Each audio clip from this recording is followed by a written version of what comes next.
Alhamdulillah. Wassalatu wassalamu ala Rasulillah Muhammad ibn Abdillah wa ala alihi wa sahbihi wa man walah. Subhanaka la ilma lana illa ma 'allamtana innaka antal alimul hakim. Rabbi shrah li sadri wa yassir li amri wahlul 'uqdatan min lisani yafqahu qawli, amma ba'du. Alhamdulillah, hari ini kita dikumpulkan kembali oleh Allah Subhanahu wa taala dalam majelis ilmu yang mudah-mudahan membawa banyak kebaikan bagi kita di dunia maupun kelak di hari akhirat. Semoga semakin hari semakin salehah, semakin hari semakin dekat dengan Nabi Muhammad, semakin hari semakin dekat dengan surga. Karena hidup di dunia ini udah ada waktunya, masing-masing udah punya waktunya sendiri-sendiri sampai datang ajal menjemputnya. Kita masing-masing jalanin hari-hari nih sampai datang ajal menjemput. Yang sukses, yang berhasil adalah orang yang berlalunya waktu membuat dia menjadi semakin dekat dengan Allah Subhanahu wa taala. Mudah-mudahan kita menjadi salah satunya insyaallah. Amin. Namanya orang hidup biasa aja, ada saatnya susah, ada saatnya senang, ada saatnya duka, ada saatnya sukacita, ada saatnya miskin, ada saatnya mampu, ada saatnya sakit, ada saatnya sehat, biasa aja. Enggak apa-apa, enggak apa-apa. Kewajaran sebagai seorang manusia. Ada saatnya dipuja, ada saatnya ditinggalkan. Enggak apa-apa. Ya, gitulah manusia. Namanya juga hidup, mesti banyak masalahnya. Kalau banyak cucian kotornya namanya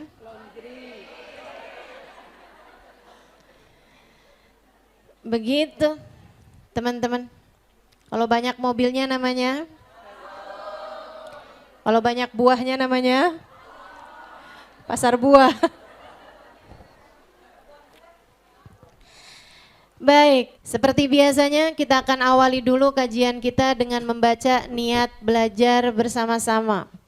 Sehingga mudah-mudahan ilmu yang kita dapat pada hari ini jadi ilmu yang bermanfaat. Bismillahirrahmanirrahim. Nawaitu ta'allum wa ta'lim wa naf'a wa intifa' wa tadhkir wal ifada wal istifadah wal hidda ala tamassuk bi kitabillah wa sunnati rasulillah sallallahu alaihi wa alihi wa sallam wa du'a ilal huda wa dilalata alal khair ibtigha'a mardatih wa qurbih wa thawabih wa husnil khatimah ma'al lutfi wal afiyah wa salahil akibah birahmatika ya arhamar rahimin.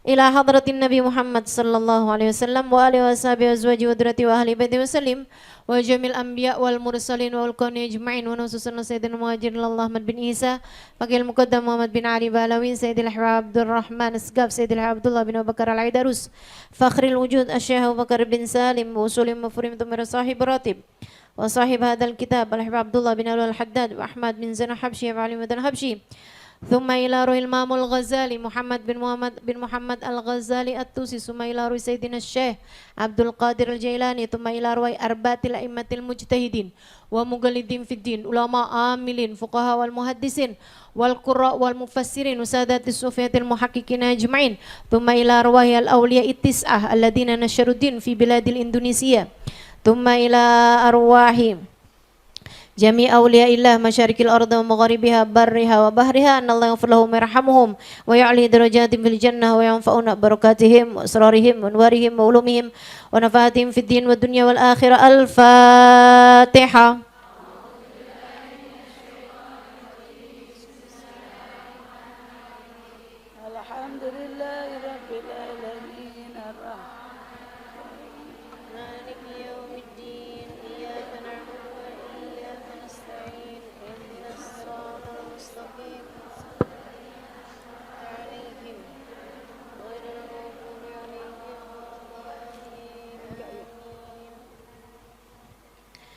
Bismillahirrahmanirrahim. Galal Imamul Haddad.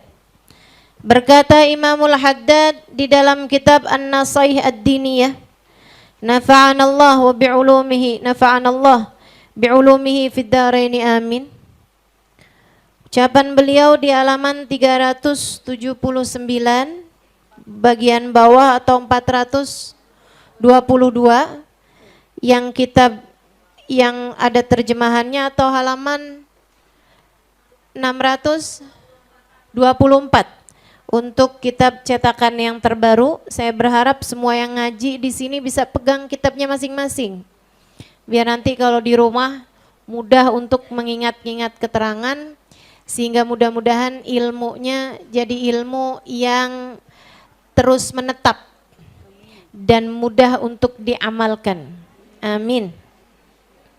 Ya Rabbal Alamin. Bisa gampang murojaahnya kalau punya kitabnya, ya. Bisa gampang diulang-ulang dibaca kalau ada kitabnya. Jadi iseng-iseng buka kitabnya dah, sambil nginget-nginget keterangan-keterangannya. Katanya beliau, wa minha ightiraru ba'dil usa bi ru'yatis sholihin. Sampai situ ya. Wa minha, diantara tertipunya ahli maksiat. Ini beliau sampai di keterangan tentang orang-orang yang tertipu. Ada orang-orang yang tertipu dengan banyaknya harta, ada orang-orang yang tertipu karena merasa diberi ilmu, ada orang-orang yang tertipu karena dia melihat dirinya ahli ibadah. Nah, bahayanya lagi, ada orang-orang udahlah ahli maksiat tertipu pula. Tertipunya dengan apa? Wa minha ightiraru ba'dil usah bi ru'yatis salihin wa khidmatihim. Ini ngeri nih. Di antara orang-orang ahli maksiat, para pendosa yang tertipu adalah mereka tertipu karena biru'yatis sholihin, karena mereka dalam hidupnya banyak ketemu orang-orang soleh. Sehingga dia ngerasa, ya pasti saya bakalan masuk surga lah. Saya udah pernah ketemu Fulan bin Fulan, saya udah pernah ketemu Syekh Fulan, saya udah pernah ketemu Habib Fulan, saya udah pernah ketemu Hubabah Fulan. Saya udah ketemu orang-orang soleh, saya udah ketemu para ulama-ulama, saya udah ketemu orang-orang para wali-walinya Allah Subhanahu wa taala. Saya nggak bakalan masuk neraka. Di dunia aja saya udah dipertemukan dengan mereka, masa di akhirat Allah halangkan saya berjumpa mereka? Dan tentu tempat mereka adalah surga. Karenanya saya pasti akan masuk surga. Tertipu hatinya, tertipu pikirannya karena dia merasa bahwa dia di dalam hidupnya banyak berjumpa dengan orang-orang soleh. Ini kita-kita nih, hati-hati nih. Neraka, enggak kali ya. Saya udah pernah ketemu Hubabah Nur, udah pernah ketemu Hubabah Maryam, udah pernah ketemu Hubabah Syarifah, Hubabah Tolha. Betul? Saya udah pernah ketemu Habib Umar, saya udah pernah ketemu Habib Zain, udah pernah ketemu Habib Salim, Syatri. Masuk neraka? Nggak bakalan lah.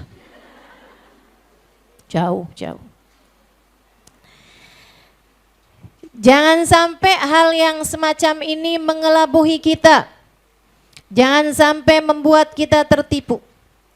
Ightiraru ba'dil usah bi ru'yatis sholihin, tertipunya ahli maksiat merasa tertipu karena mereka merasa bi ru'yatis sholihin, telah dikaruniai Allah waktu hidup di dunia berjumpa dengan orang-orang saleh. Wa khidmatihim, apalagi waktu hidup di dunia bisa khidmah sama orang-orang soleh. Saya kan melayani hubabah, saya kan bikin majlis buat para ulama, saya kan menterjemahkan. Kayak saya doang itu ya. Seenggaknya yang ada di sini kan yang terjemahin saya doang nih. Makanya kajian ini nih, sebelum ditujukan kepadamu, saya tujukan kepada diri saya sendiri. Yang ngajar di sini nih bukan Halimah Ali Idrus. Saya hanya menyampaikan, membacakan kitab yang telah ditulis oleh Habib Abdullah bin Alawi Al-Haddad. Mudah-mudahan semua yang ngaji di sini harapannya bisa mengamalkan ilmu beliau. Bisa dianggap, diakui sebagai murid beliau. Mudah-mudahan di hari akhirat nanti kita dikumpulkan bersama dengan beliau, insya Allah. Ightirar ba'dil awsa bi ru'yatis shalihin, tertipunya sebagian ahli maksiat, para pendosa, karena mereka telah berjumpa dengan banyak orang-orang soleh.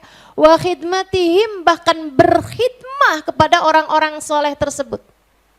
Berkhidmah loh ini, bukan cuman ketemu, bukan cuman bertegur sapa, yang bahkan beliaunya sendiri belum tentu lihat. Khidmah, kamu yang bawakan tasnya misalnya, kamu yang setirin mobilnya misalnya, kamu yang ngurusin majelisnya misalnya, kamu yang menyuguhkan makanan baginya misalnya. Segitunya aja belum tentu. Belum tentu. Wa husni dhanni bihim ma'al mujanabah wal muba'adah lima hamma alaihim minal khairi wassalah. Dan dia ngerasa husnudzon kepada orang-orang saleh, para ulama-ulama, para aulia-aulia tersebut. Dianya husnudzon, yakin saya Baba ahli surga, yakin saya guru saya ahli surga, yakin saya mereka memang ulama-ulama as-salikin alal manhajil qawim, orang-orang yang menempuh jalan yang lurus. Saya yakin mereka bakalan masuk surga, saya yang khidmah juga bakalan dibawa sama mereka. Husnudzon, bagus husnudzonnya. Tapi ma'al mujanabah wal muba'adah, dia menjauhi, dia meninggalkan urusan-urusan yang penting yang diajarkan oleh gurunya, yang sudah ditempuh oleh orang-orang soleh tersebut, minal khair, dari kebaikan, wassalah, dan kesalehan. Gurunya bangun malam tahajud, dia boro-boro, subuhan aja hampir kelewat. Gurunya nggak ngikutin hawa nafsu. Orang-orang soleh yang dia pandang mengerjakan segala sesuatu berdasarkan dengan ilmu, berdasarkan dengan cahaya yang terang, cahayanya baginda Nabi besar Muhammad. Dia ngerjain segala sesuatu pakai hawa nafsu. Dikit-dikit apa yang punya gurunya dipoto, di-upload. Alhamdulillah nikmat hari ini bisa berkhidmah kepada beliau. Apa urusanmu? Guru-gurumu mengerjakan segala sesuatu pakai cahaya. Cahayanya Nabi Muhammad sallallahu alaihi wasallam. dan kamu mengerjakan segala sesuatu pakai dorongan hawa nafsu, kemudian kamu yakin di hari akhirat kamu akan bersama dengan mereka, padahal perbuatan kamu sangat jauh dari perbuatan mereka, jangan tertipu.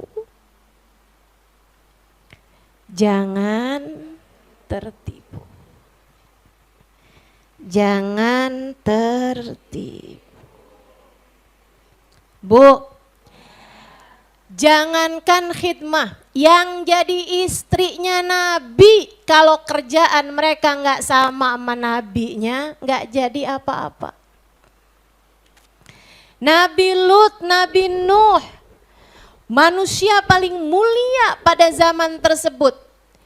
Di zamannya Nabi Nuh, orang paling mulia adalah Nabi Nuh. Jangankan cuman sekedar dekat, jangankan cuman sekedar ngurusin makanannya pada suatu hari, jangankan cuman sekedar bawain barangnya pada suatu waktu. Bahkan yang satu selimut dengan beliau, istrinya kurang dekat apa?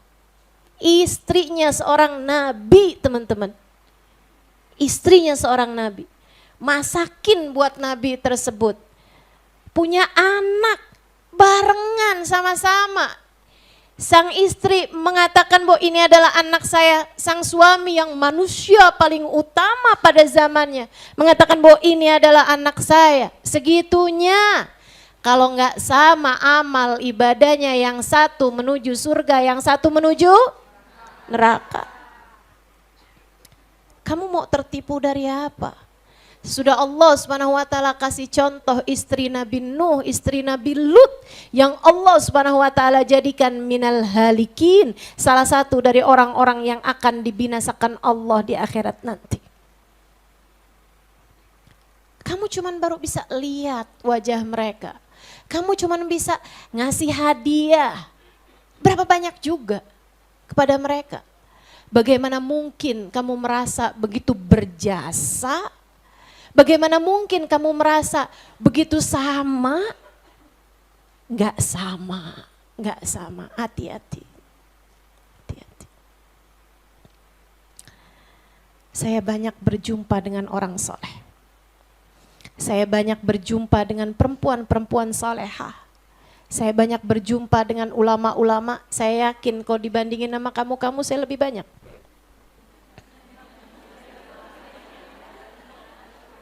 Betul kan? Saya banyak berjumpa dengan orang-orang mulia. Satu hari saya baca satu tulisan dari seorang ulama yang membuat saya ketakutan setengah mati. Penyakit orang yang dekat dengan orang soleh, penyakit yang sangat berbahaya bagi seseorang yang dekat dengan para walinya Allah Subhanahu wa taala, para kekasih Allah Subhanahu wa taala, adalah merasa diri jadi bagian dari mereka. Merasa diri jadi bagian dari mereka. Hanya karena kamu ketemu sama mereka bukan berarti kamu bagian dari mereka. Hanya karena kamu menerjemahkan mereka bukan berarti kamu adalah salah satu di antara mereka. Bukan berarti karena kamu telah diizinkan Allah, telingamu mendengar suara mereka, kamu adalah bagian dari mereka. Tidak, kecuali kamu menempuh jalan yang sama.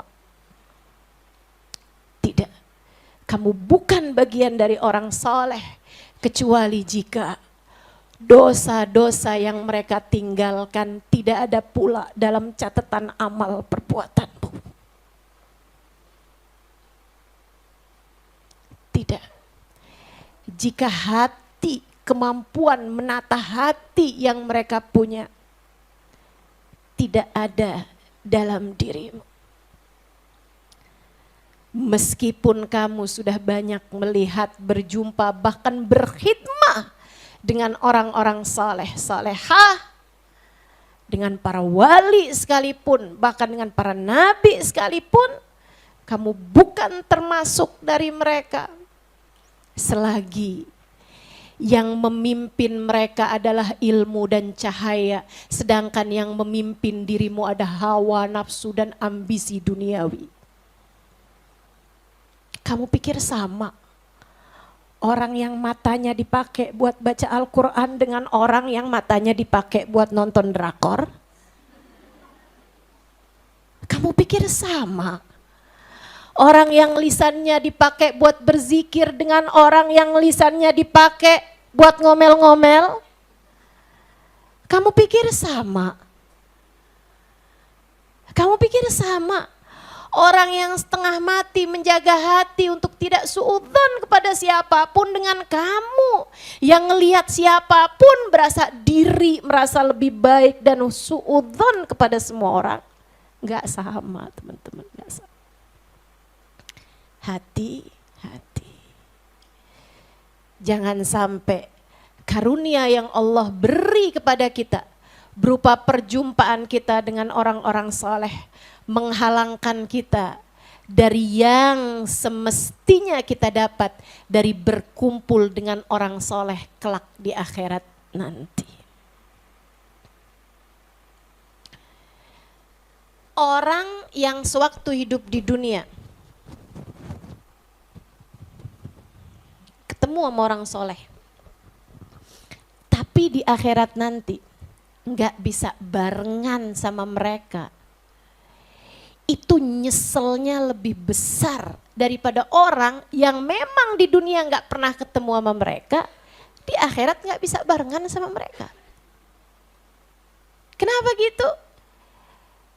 Bayangin deh kamu waktu di dunia nih sempat ketemu sama Hubaba, sempat ketemu sama Habib Fulan, Habib Umar misalnya, Habib Zain bin Smith misalnya. Di majelis ini Habib Zain pernah datang, di majelis ini Habib Salim pernah datang, Asy-Syatiri. Saudaraku sekalian saya muliakan, Hubaba orang-orang mulia datang ke majelis ini.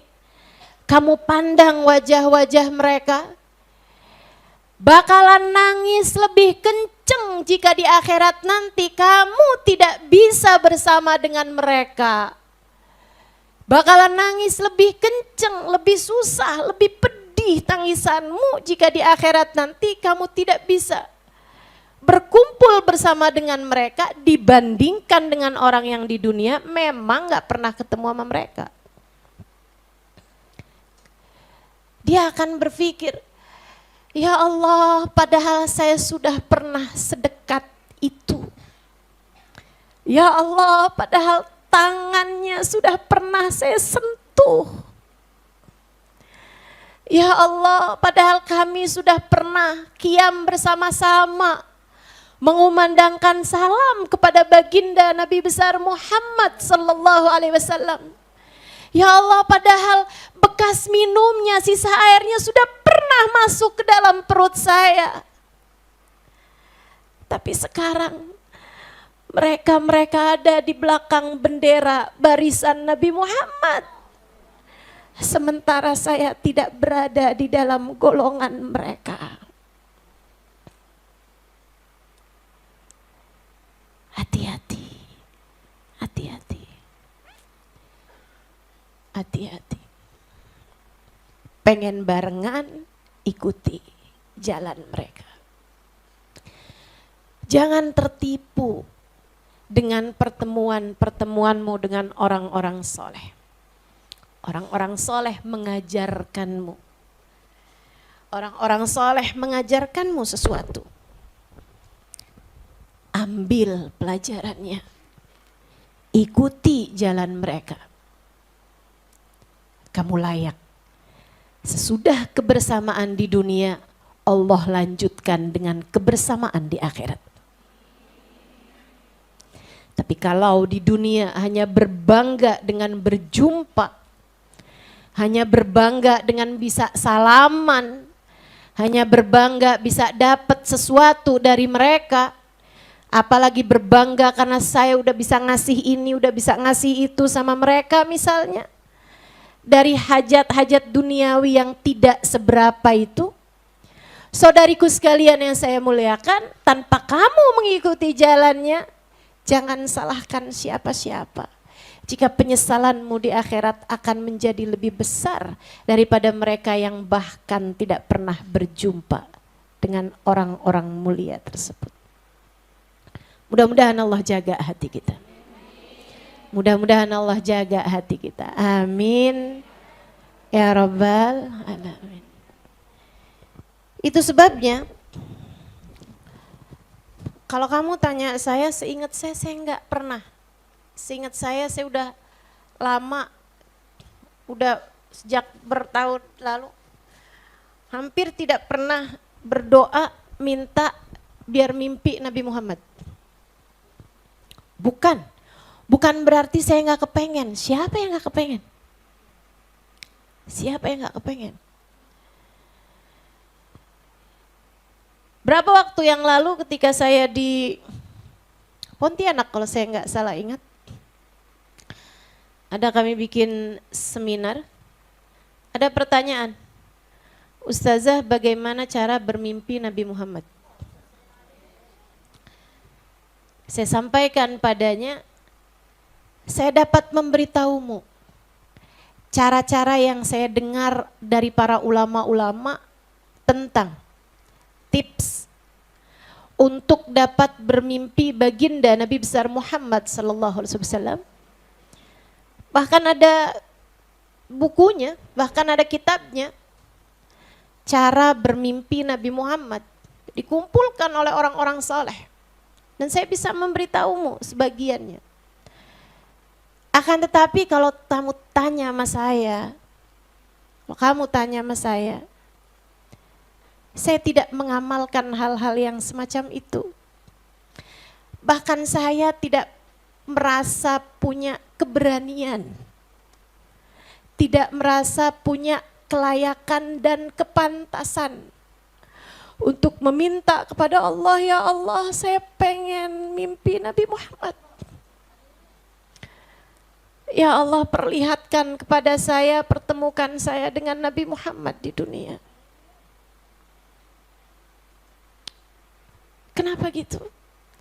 Saya takut.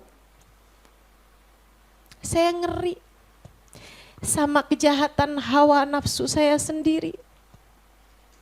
Saya ngeri sama kejahatan hawa nafsu saya sendiri. Saya takut habis selesai mimpi, saya jadi merasa bahwasanya di akhirat nanti saya pasti akan ada di belakang benderanya Nabi Muhammad.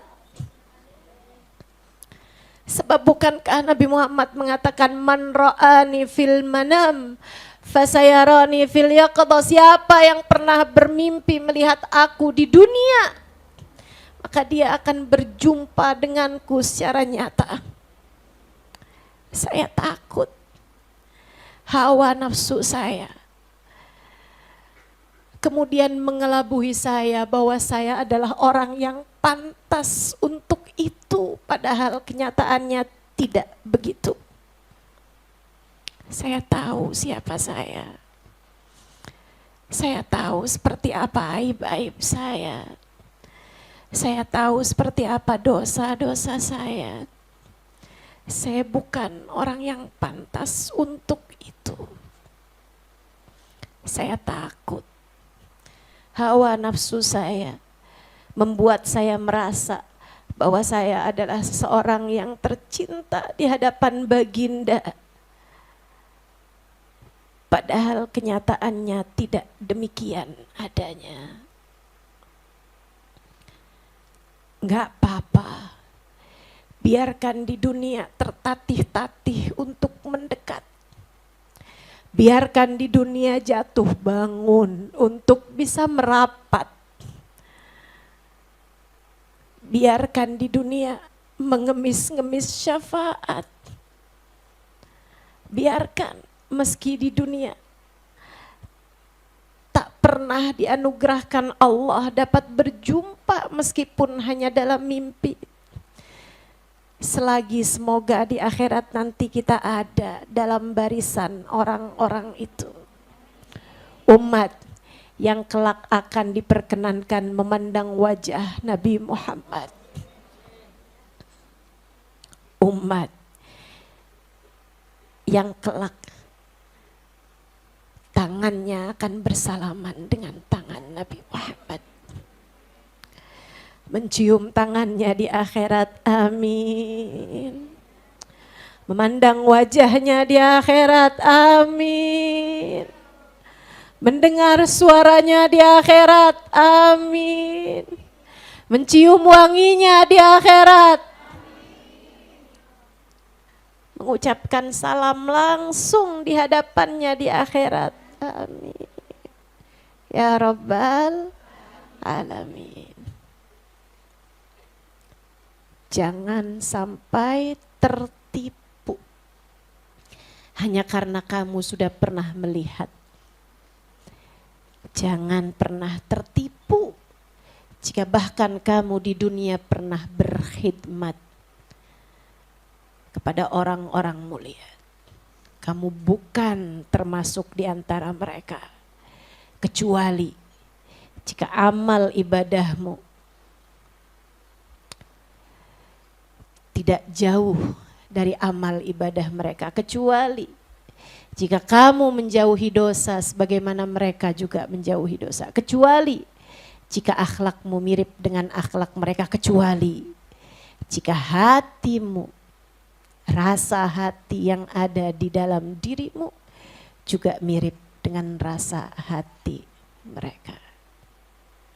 Itu yang harusnya kita minta.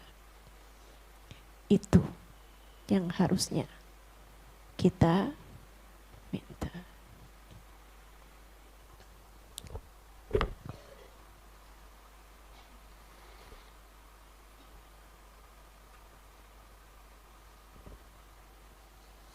Wal mulazamah li taatillah. Kamu jauhin ketaatan, kamu jauhin amal soleh, kamu tidak menetapi taat kepada Allah, akan tetapi hanya karena kamu berjumpa dengan mereka, hanya karena kamu berkhidmah kepada mereka, kamu merasa bahwasanya kamu telah menjadi bagian dari mereka. Itu tertipunya ahli-ahli maksiat. Para pendosa banyak tertipu karena hal-hal yang semacam ini. Wa anwa'ul ghurur katsirah kama taqaddam. Tertipu ini macamnya banyak banget sebagaimana telah disampaikan, telah saya sampaikan.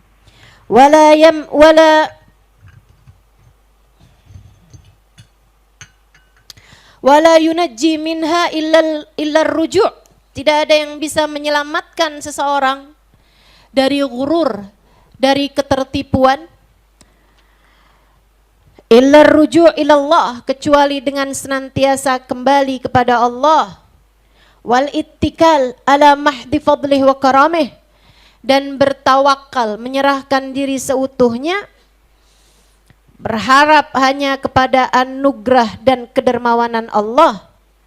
Ma'al hazm wal ihtiyat wat tashmir fi ta'atih, bersama dengan semangat dan berhati-hati, wat tashmir,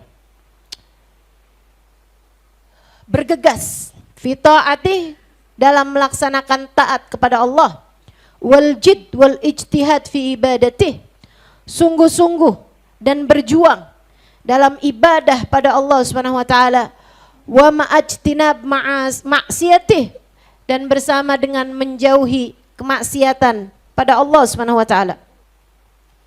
Wa syukur lahu ala dzalik, dan dengan mensyukuri atas hal tersebut, ma'al i'tiraf bi ghayatit taqsir anil qiyam bi aqalli syai'in min wajibi haqqih, bersama dengan hatinya merasa bahwa dirinya masih sangat sembrono dalam melaksanakan hal tersedikit dari kewajiban melaksanakan haknya Allah Subhanahu wa taala. Wa ma'amulazamatil inkisar, dan juga hatimu itu Jagain agar senantiasa dalam ingkisar, dalam patah hati, merasa diri nggak pantas, merasa diri nggak layak, putus cinta, ingkisar. Wa nihayatil iftigar ilaih, dan juga merasa dirinya sangat memerlukan Allah Subhanahu wa taala. Wa ma'adawamit tadarru' wad du'a. Biar enggak tertipu, kamu juga harus senantiasa merendahkan diri kepada Allah. Munajat kepada Allah, ya Allah tolong bimbing, ya Allah tolong bimbing, ya Allah tolong bimbing.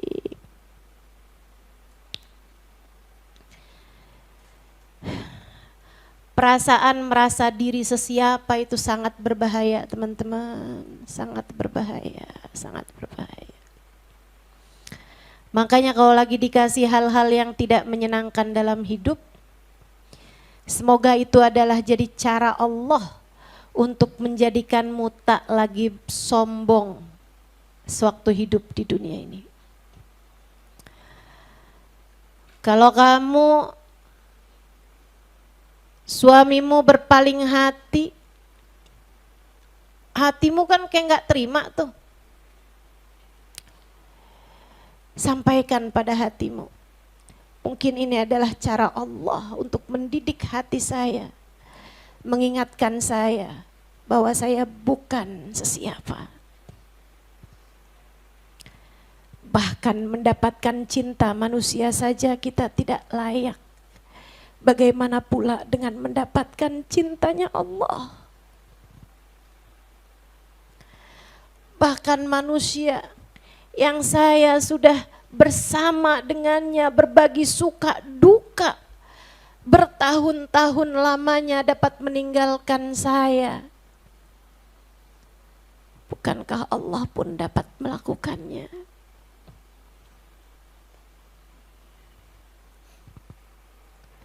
Kalau kamu lagi dikasih sakit, semoga itu jadi sarana untuk mengembalikanmu kepada kerendahan diri.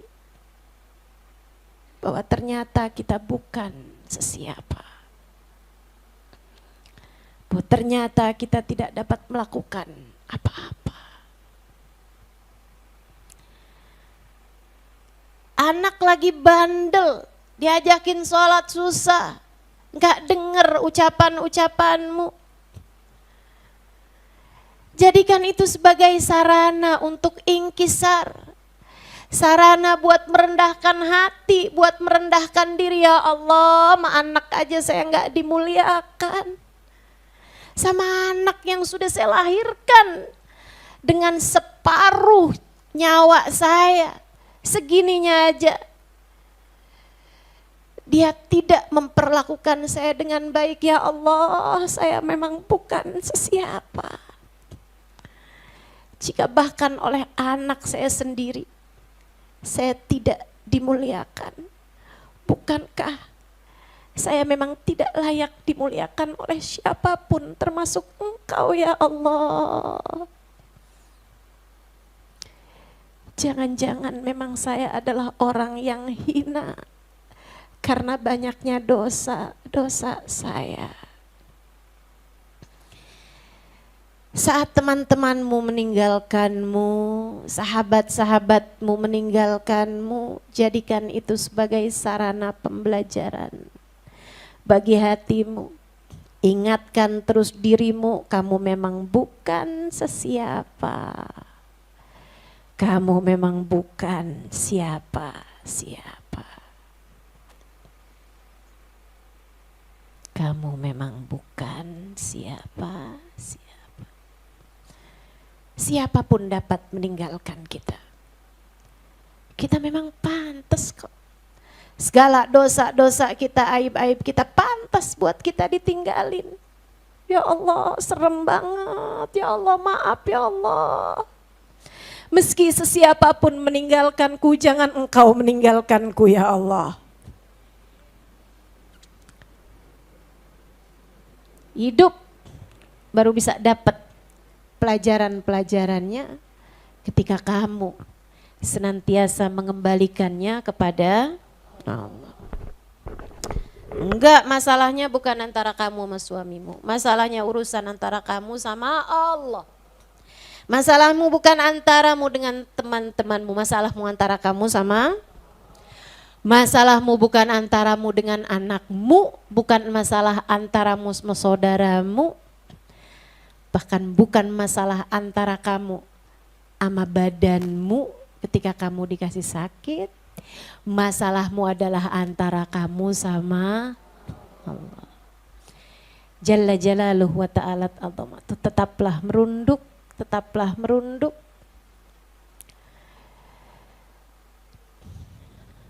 Tetaplah rendah hati. Meskipun teman-teman, yang bisa rendah hati, yang bisa tawadhu, itu orang-orang soleh. Kalau kita nih namanya bukan rendah hati, namanya tahu diri.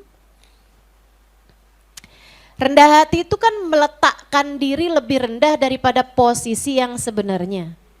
Nah, kamu tahu dari mana kalau kamu melakukan itu lebih rendah daripada posisi yang sebenarnya? Jika posisi yang sebenarnya untukmu adalah neraka, bukankah perlakuan orang seperti apapun kepadamu masih lebih bagus daripada posisi yang sebenarnya? Jika posisimu yang sebenarnya yang pantas untukmu adalah ditinggalkan oleh Allah Subhanahu wa ta'ala, adalah siksa kelak di hari akhirat nanti, bukankah apa yang kamu anggap sebagai hal yang tidak menyenangkan di dunia masih lebih baik daripada posisi dirimu yang sesungguhnya? Karenanya yang tawadhu itu Nabi Muhammad, tempat aslinya di Firdausul A'la, akan tetapi beliau ketika hidup di dunia dilempari dengan batu kerikil oleh anak-anak kecil dan budak-budak. Itu tawadhu namanya. Itu tawadhu namanya. Nabi Muhammad sallallahu alaihi wasallam pakai baju tambalan waktu hidup di dunia. 3 hari 3 malam gak makan apa-apa sampai harus mengganjal dengan batu perutnya. Itu tawadhu namanya, teman-teman saudaraku sekalian. Karena tempat beliau yang sejatinya adalah surga. Bahkan surga tak tercipta kecuali karenanya. Bahkan di pintunya terdapat namanya bersanding dengan nama Allah Subhanahu wa ta'ala.